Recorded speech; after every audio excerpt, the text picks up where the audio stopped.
Intellectual property. Copyright.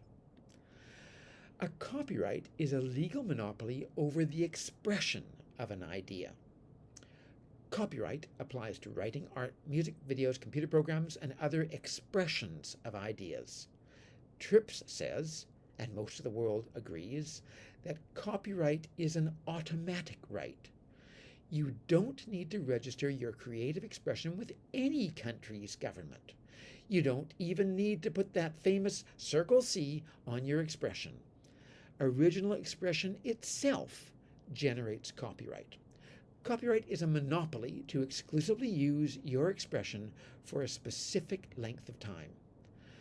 Chinese copyright law protects the expression in China for the life of the creator plus 50 years.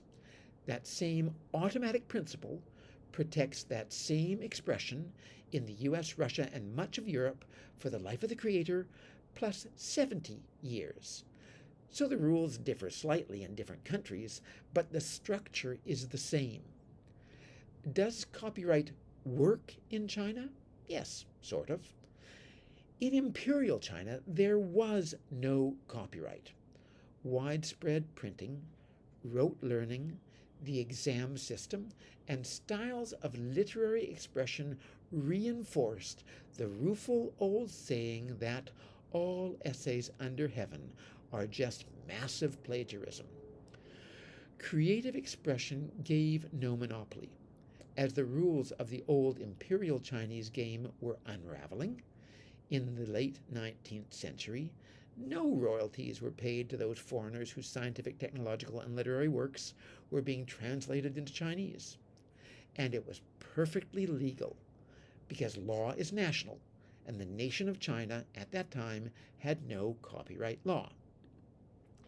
The end of the Qing brought the passage of copyright law into China, bringing China into alignment with the rest of the world.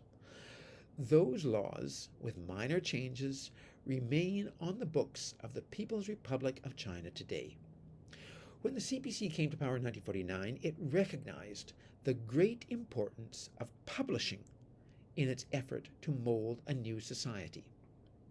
The CPC intended to control the media, and it was largely successful. Independent creative expression dropped precipitously, but sales of Mao Zedong's works soared. Globally, the Bible, which has sold more than 5 billion copies, holds the world record for copies of a single book ever sold. Copyright on the Bible, however, did not exist when it was written, because copyright law did not then exist. So in terms of copyrighted book sales, no book in world history beats Mao's bestseller, Quotations of Chairman Mao. It has sold 965 million copies. The reform and opening up in China prompted a boom in creative expression. Writing and publishing, all copyrighted, rose rapidly. Today, China has over 900 publishing houses, up 15 times from the 1970s. But publishing books is not the future of creative expression. Digital communications and content have exploded in China. A third of the world's cell phone users and 2/3 of the world's 4G base stations are in China. China is the leading country in 5G technology and in 6G research.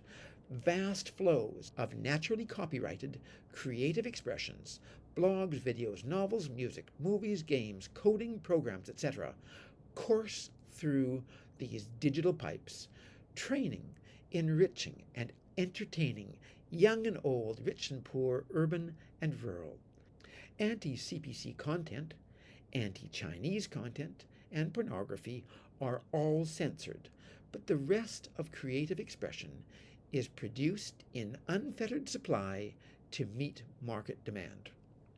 Tencent is a major Chinese global video games company that burst into life in 1999 with its messaging app and has since become one of the world's largest payment platforms.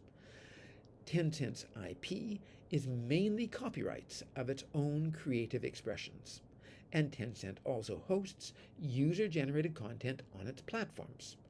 Attractive content is monetized through advertising revenue. Tencent uses artificial intelligence algorithms developed in-house and several thousand employees to comb through user-generated content, culling out inappropriate content from its vast, rapidly growing troves of creative expression. Tencent also has an 80-person strong legal team to defend its own legal IP. Tencent defends its IP against tens of thousands of pirate websites rampantly plagiarizing its content. The government each year shuts down thousands of websites that disregard IP and place unacceptable content online, but replacements continue to spring up. Lax IP law enforcement today is frequently blamed for causing losses to copyright holders, Chinese and non-Chinese. The largest losses come from copyright violations, particularly software. Hackers produce programs at costs lower than original developers. Those who suffer most, mainly Chinese companies, react less by defending their code copyright in court than by devising and placing new programs supported by ancillary services, increasing turnover with innovation. Rather than turning to fight the hackers, they outrun them. Smartphones and internet access permeate society. Violations of copyright are only increasing.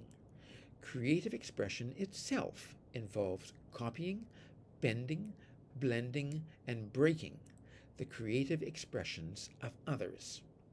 Self-publishers, copy-paste enthusiasts, content producers, DJs, programmers, downloaders, and hackers all over the world break copyright regularly with impunity.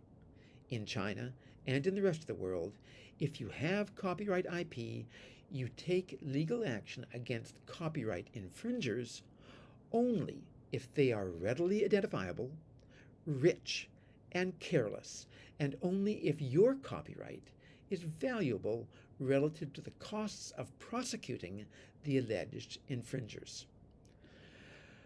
China's larger population, greater digital interconnectedness, and shallower copyright tradition, however, make breach of copyright greater in China than elsewhere. The mind's creativity is based on bending, breaking, and blending existing expressions of ideas. Human innovation thrives on breaking copyright. Creativity is increasingly spurred by digital access. Artificial intelligence is likely to augment creativity in future, placing even more pressure on society's ability to enforce copyright. For most of human history, there has been no copyright.